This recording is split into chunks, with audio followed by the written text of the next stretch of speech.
The air in the workshop was thick, a humid blanket woven from 1,000 fragrant threads. It smelled of crushed myrrh, of spikenard simmering in fatty moringa oil, and of the sweet, almost intoxicating perfume of the blue lotus blossoms steeping in a wide clay basin. For 17 summers, this scent had been the very breath in Iset's lungs. It was the smell of home, of purpose, of peace. Today, however, a bitter note soured the familiar symphony. It was the scent of fear, sharp and metallic like a freshly drawn blade. Her father, Hathor, a man whose hands were as gnarled as acacia roots, but as gentle as a dove's wing, did not look up from his work. He was grinding galena for coal, his heavy stone pestle moving in a steady, rhythmic circle within the mortar. The dark powder, gleaming with silver-gray flecks, was the color of the sky just before a storm. It felt fitting. He is a good man. Is it? Hathor said, his voice a low rumble that was usually a source of comfort. Now it felt like the grinding of the stone itself, heavy, relentless, final. Iset's fingers, stained yellow from a batch of saffron-infused oil, tightened around the small alabaster jar she was polishing. A good man? Father, Horaha, is. The scorpion, the men of his garrison call him that. They say he stings first and asks questions later. He is a decorated soldier of the Medjay, her father corrected, still not meeting her gaze. A hero of the Nubian campaigns. He serves Pharaoh with loyalty and strength. He will provide for you. He will protect you. He will give you many strong sons. Each word was a brick, building a wall around her future, sealing her inside a tomb before she had even truly lived. She was to be married. The contract was drawn. The bride price, a handsome sum of grain, linen, and 5 fine goats, had been agreed upon. It was an excellent match, a match that would elevate their family status far beyond the humble scent-makers they were. It was everything a daughter was supposed to desire, and it was a death sentence for her heart. Her heart belonged to Kenamun. Kenamun, a scribe from the House of Life, whose fingers were stained not with saffron, but with the black and red ink of stories. Kenamun, who did not speak of campaigns and conquests, but of the poetry of the gods, who saw the blush on a maiden's cheek and compared it to the sunset over the western desert. Kenamun, who had met her in secret by the temple lake, his whispered words more intoxicating than any perfume she could ever create. He had given her a single perfect blue lotus, its petals unfolding in her hand like a promise. That lotus now sat in a bowl of water in her sleeping quarters, a dying star of a dream she could no longer afford. A woman's duty is to her husband and her house. Hathor continued, his tone softening slightly. He finally looked up. His eyes, so often twinkling with the joy of his craft, were now clouded with a weary resignation. Love is a luxury, my daughter, a song for the poets. Stability, a full belly, the respect of your neighbors, these are the foundations of a life. Horaha offers you this foundation. It is solid stone. And Kenamun. The name escaped her lips as a breath, a ghost in the fragrant air. What does he offer? Ink on papyrus, her father said with a dismissive wave of his hand. Words that fade in the sun. He is a good boy from a decent family, but he cannot protect you from the world. The world is a serpent, Iset. It requires a man with a strong hand, not one who dreams of the stars. Iset placed the polished jar on the shelf with a sharp click. Her hands were trembling. She thought of Horaha, a man she had only seen from a distance at the market. He was built like a temple pylon, wide and imposing, his face a mask of hard-won authority, his eyes seeming to miss nothing and value little. She had seen the way other merchants flinched when he approached, the way his voice cut through the market din like a whip. She imagined his hands on her, not gentle and calloused from grinding petals like her father's, not careful and ink-stained like Kenamun's, but hard and heavy, hands that had known only the gripping of a spear and the breaking of men. The thought made her skin crawl. Sexuality, she knew, was a divine force. It was the act of Adam creating the universe from his own pleasure. It was the power of Min, whose great festival she had attended, his erect phallus a symbol not of shame, but of the life-giving abundance of the Nile itself. The goddess Hathor, to whom her father was devoted, was the golden embodiment of love, joy, music, and feminine pleasure. To deny this force, to enter a union without it, felt like a blasphemy. It was like creating a perfume with no heart notes, a scent that was flat and lifeless. Her marriage bed would be a place of duty, not desire. A procreative act to produce heirs for the scorpion, not a sacred dance of two souls uniting. The love poems Kenamen had read to her spoke of a longing so fierce it made the body ache, of a joy so profound it was a taste of the divine. That was what she craved. That was the life she believed Hathor intended for women. "I will not be a foundation for his house," Iset whispered, her voice gaining a sliver of defiance. "I am not a stone to be laid and forgotten." Her father sighed, the sound heavy with the weight of generations of tradition. He set down his pestle and came to her, his large hands resting on her shoulders. "The choice is not yours to make, little Lotus. It was made the day you were born a woman. Now make the best of it. Learn to please him. Be a good wife. Find your joy in your children. That is the path." He left the workshop, leaving her alone with the cloying sense and the suffocating reality of her future. She looked at her own reflection in a polished bronze mirror hanging on the wall, a gift from a wealthy client. Her face was framed by the dark fall of her hair. Her eyes, lined with the very coal her father was making, looked back at her, wide and full of a desperate, silent scream.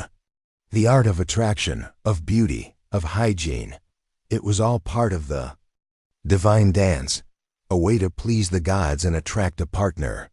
But what was the point of the artifice if the heart within was a barren desert?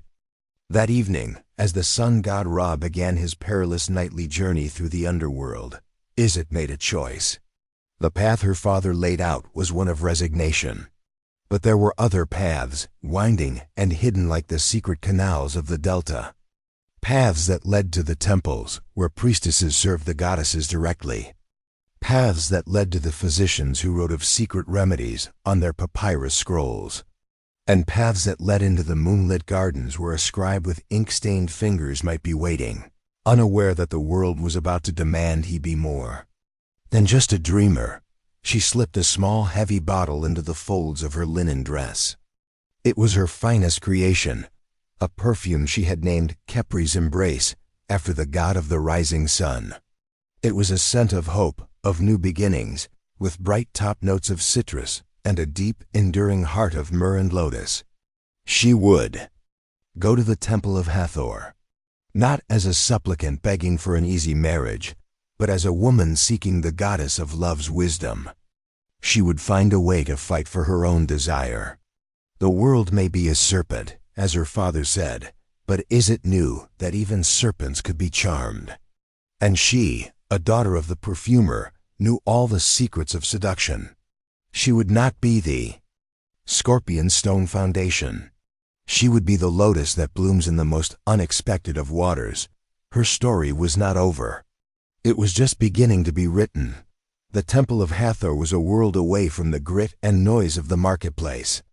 Here, under the watchful eyes of the cow-eared goddess, the air was serene, filled with the gentle strumming of a harp and the soft rhythmic chanting of the priestesses. The walls were covered in vibrant reliefs, Hathor offering the Ankh, the key of life, to the pharaoh. Noble women shaking the sacred sistrum, its rattling discs meant to soothe the goddess.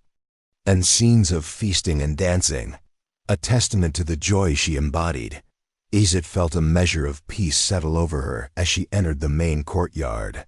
Women from all walks of life were here.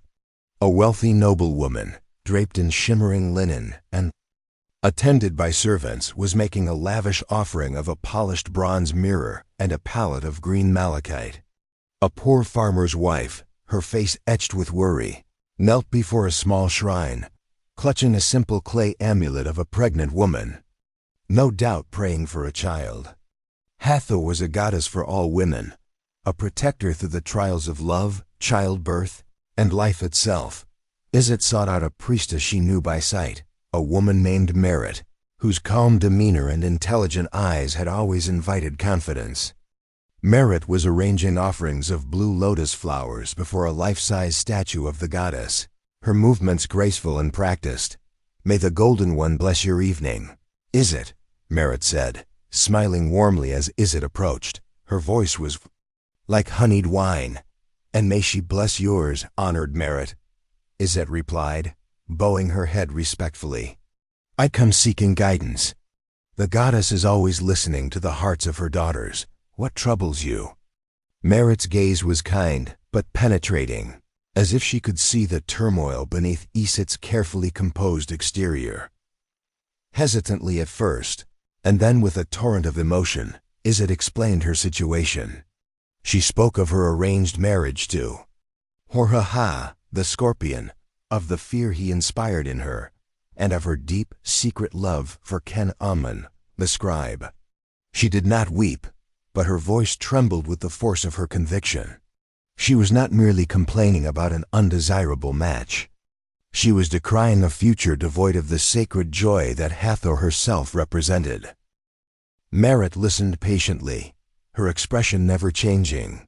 When Iset had finished, the priestess was silent for a long moment, her eyes fixed on the serene, smiling face of the goddess statue. "Marriage is a contract of the house, not always of the heart," Merit said softly, echoing Iset's father. "It is the way of our world. Its purpose is to create stability, to continue the bloodline, to ensure the prosperity of the kingdom." Iset's heart sank. Was this all the wisdom the goddess had to offer? The same practical, soul-crushing advice? "But," Merit continued, turning her gaze back to Iset, a subtle light glinting in her eyes, "the heart is the domain of Hathor, and the goddess does not delight in the suffering of her children. A union without menu, without pleasure, is like a field without water. It may exist, but it will not flourish. It will not bring forth true life." This was the validation Iset had craved. This was the crack in the stone wall of her prison. "So what can I do?" Iset asked, her voice pleading. "The contract is made." "Contracts can be unmade," Merit said, her voice dropping to a conspiratorial whisper. "Divorce is not a disgrace. A woman may leave her husband for many reasons: cruelty, neglect, even for incompatibility." She gave the final word a significant weight. "But to break a contract before the union is sealed, that is a more delicate matter. It requires great cause. To refuse a man like Horha, a man with favor in the court, would bring shame and possibly ruin upon your father. You would need a reason that society cannot question." "What reason?" Iset pressed, her hope surging. "The gods," Merit whispered, gesturing to the statue. "If a woman devotes her life to the service of the goddess, if she chooses to become a priestess, she belongs to the temple. She cannot belong to a man. It is a sacred calling that supersedes all other contracts." Iset stared at her, stunned. Become a priestess? Give up everything, her home, her craft, her family. And Ken-Amun? The thought was terrifying, but it was also a path, a way out. "But I am a perfumer," Iset stammered. "I have no training for the temple." Merit smiled, a genuine radiant smile this time. "You are a daughter of Neb-Hathor, the finest scent maker in all of Thebes. Do you think the goddess does not value such skills? Perfume is a prayer. Scent is a pathway to the divine. The daily rituals, the anointing of the goddess's statue, a fragrance that can calm the heart or stir the senses, these are sacred tasks. Your talent would not be wasted here. It would be sanctified." She paused, letting the idea settle in Iset's mind. "It is a great sacrifice," Merit admitted. "You would trade one kind of life for another. You would be a bride." of the goddess, not a wife to a man. You must be certain your heart is truly called to this service, and not merely fleeing from a man you fear." Iset's mind reeled. Was this her answer? To trade a loveless marriage for a life of solitary devotion? Was it truly a choice between the scorpion and the temple? What about Kenamun? If she joined the temple, she would be as lost to him as if she had married Hor-Ahad, as if reading her thoughts. Merit added one final cryptic piece of advice. The world is a tapestry of interwoven threads. Sometimes to change the pattern, one must not cut a thread, but simply follow a different one for a time. Go home, Iset. Meditate on what I have said, and consult the wisdom that lies outside these walls as well. The house of life, where your scribe works, holds knowledge of the body, just as we hold knowledge of the soul. A healthy body and a joyful soul are both pleasing to the Golden One. With that, Merit bowed and returned to her duties, leaving Iset with more questions than answers, but with a burgeoning sense of agency. She had more than one path. She had choices. The priestess's words about the house of life had sparked another idea, a riskier one that might not require her to sacrifice everything. She clutched the perfume bottle still hidden in her dress. She would not go home, not yet. The sun had set, and the moon was rising, casting a silvery light over the city. It was the hour of secrets and whispered words. It was the hour she was supposed to meet Kenamun. Her father had forbidden it, but her father's path was no longer her own. She would go to the temple lake. She would see him. And she would ask the man of letters about the knowledge of the body, about the secrets written in the medical papyri, about any other way a woman might control her own destiny. The priestess had given her the wisdom of the soul. Now she would seek the wisdom of the flesh. Her fate would not be decided by her father or her fiancé. It would be decided by her, under the light of the moon, with the scent of lotus in the air. The temple lake was a perfect circle of obsidian under the watchful eye of the moon god, Khonsu. The air, cooler now, carried the damp, earthy scent of silt and the delicate fragrance of the lotuses that slept upon the water's surface, their petals tightly closed against the darkness. Papyrus reeds, tall and slender, whispered secrets to each other in the gentle breeze. This was Iset's sanctuary, a place where the world of commerce and contracts seemed 1,000 miles away. She waited in the shadow of a broad-leafed sycamore, a tree sacred to Hathor. Her heart hammered against her ribs, a frantic rhythm against the placid hum of the night. Every rustle of the reeds, every distant bark of a dog, sent a jolt of fear through her. She was defying her father, risking her reputation, and for what? A conversation. A sliver of hope. Then she saw him. A figure moving with a quiet grace that was the antithesis of a soldier's march. Kenamun emerged from the shadows of the temple colonnade, a silhouette against the pale, luminous stone. As he drew closer, the moonlight sculpted his features, his high cheekbones, the gentle curve of his mouth, and the thoughtful intensity in his dark eyes. His fingers, as he reached for her, were long and elegant, the nails permanently shadowed. With the ink of his trade, Iset, he breathed, his voice a soft melody. "You came. I was afraid, your father." "My father wants to see me married to a tombstone," she replied, her voice tight with suppressed anger. She stepped out of the shadow, and he drew in a sharp breath. "You wear the scent of dawn," he murmured, his gaze full of an adoration that made her knees feel weak. It was this reverence, this way he saw not just her body, but the very essence of her, that she could not bear to lose.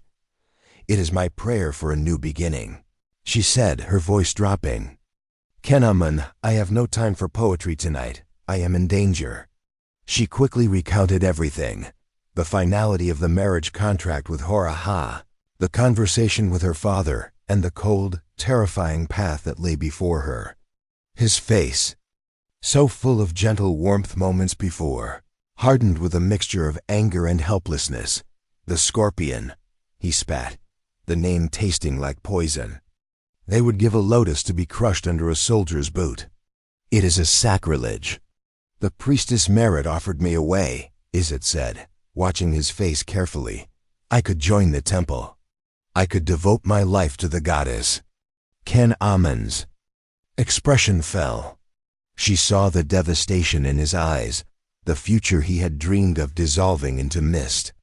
And be lost to the world, lost to me? That is no life, is it? That is another kind of tomb. I know, she said, her hand finding his fingers wrapped around hers, a desperate, clinging warmth. But she said something else. She spoke of the house of life, of your knowledge. She said there is wisdom of the body, not just the soul. Ken Amun, in your scrolls, in the medical papyri. Are there ways? He understood her. Immediately. His eyes widened, and he glanced around nervously, as if the papyrus reeds themselves were listening. Is it? That is dangerous knowledge. The Kahun Papyrus, the Ebers, they speak of such things. They are secrets of women, of physicians. Then tell me, she insisted, her grip tightening. Tell me these secrets. They speak of pessaries, he whispered, his voice barely audible. Mixtures to block the seed, crocodile dung and fermented dough. Acacia gum and honey, set on a lintel of fiber. Iset's heart pounded. It was real. The knowledge existed. The acacia and honey, would it work? The texts say it does. Lactic acid from the fermented acacia is a known spermicide. It is plausible, he said, the scholar in him momentarily surfacing. But Iset, what good would that do? He would still be your husband.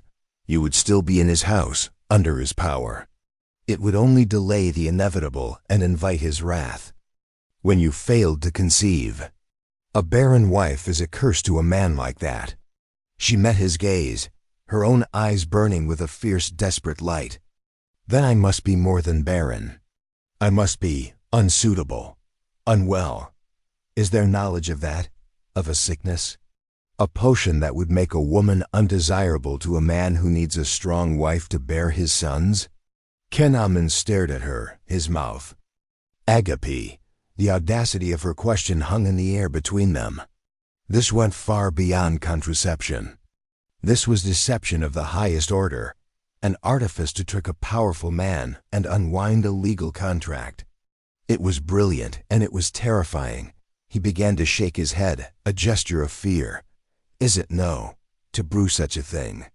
If you were discovered, the punishment for deceiving a man of his station. What is the punishment for a life of misery? She countered, her voice sharp as broken pottery.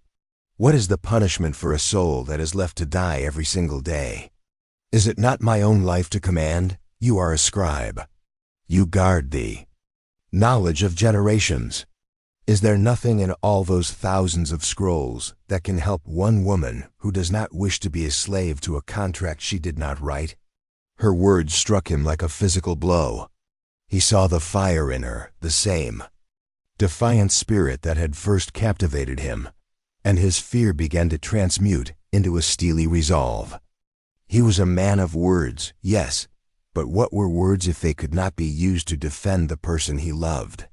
He took a deep breath, his mind racing through the catalog of texts he had spent his life studying. Not the famous ones, but the obscure commentaries. The marginalia, the remedies for ailments both common and strange. There is a passage, he said slowly, his eyes unfocused as he delved into his memory. In a commentary on the Hearst Papyrus. It's not a curse. It's a remedy for a wandering womb, a condition that causes vapors and fainting spells.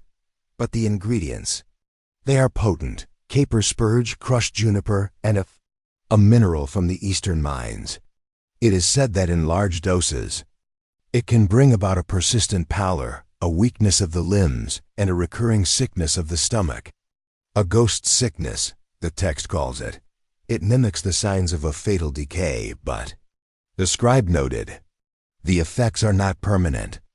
If the dosage is stopped, a ghost sickness.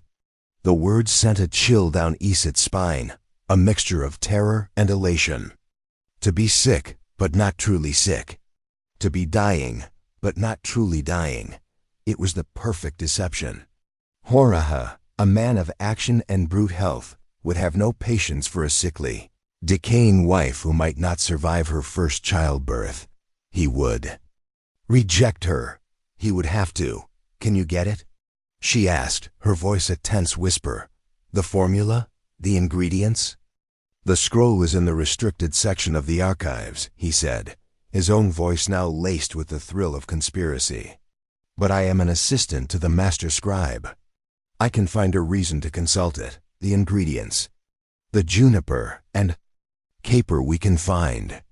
The mineral is rare, dangerous. I would have to.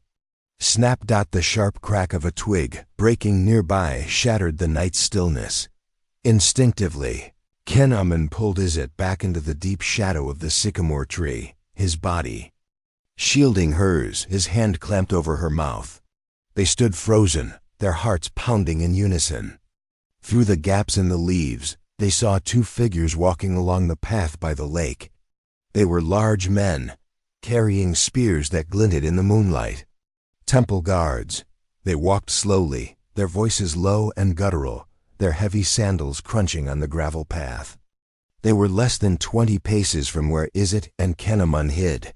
Iset's mind screamed, if they were found. A man and a woman, alone in the dark by the temple. Her reputation would be shredded, her marriage contract likely voided, but in the most scandalous way imaginable, bringing ruin upon her family. Kenaman would be dismissed, disgraced. The guards paused, looking out over the placid water. One of them grunted something about the chill in the air. For an agonizing eternity, they stood there, two hulking shadows between Iset and her future. Then, with another grunt, they moved on, their footsteps fading into the night. Kenaman slowly removed his hand from her mouth. They both exhaled, their breath ragged and shaky. The romance of the secret meeting had evaporated, replaced by the cold, stark reality of their danger. I must go, he whispered, his eyes wide with the lingering fear. It is too dangerous. The plan? She pressed, her voice urgent. Give me 2 days, he said, his voice firm now. He was no longer just a dreamer, he was a co-conspirator. I will get the formula. Meet me at the marketplace, by the stall that sells exotic birds. Act as if you are admiring the finches. I will find a way to pass it to you. Be careful, Iset. From this moment on, we are all we have. He gave her hand one last, desperate squeeze, his eyes conveying all the love and fear he could not speak. Then, as quietly as he had arrived, he slipped away, melting back into the shadows of the temple. Iset remained hidden for a long time, her body trembling with adrenaline. The night no longer felt peaceful, it felt alive with threats. But for the first time in days, she felt a surge of power. She was not a stone. She was not a victim. She was a woman with a secret, a dangerous formula, and a love worth fighting for. She took one last look at the sleeping lotus flowers on the lake, then turned and walked back towards the city, her steps firm and deliberate. The game had begun.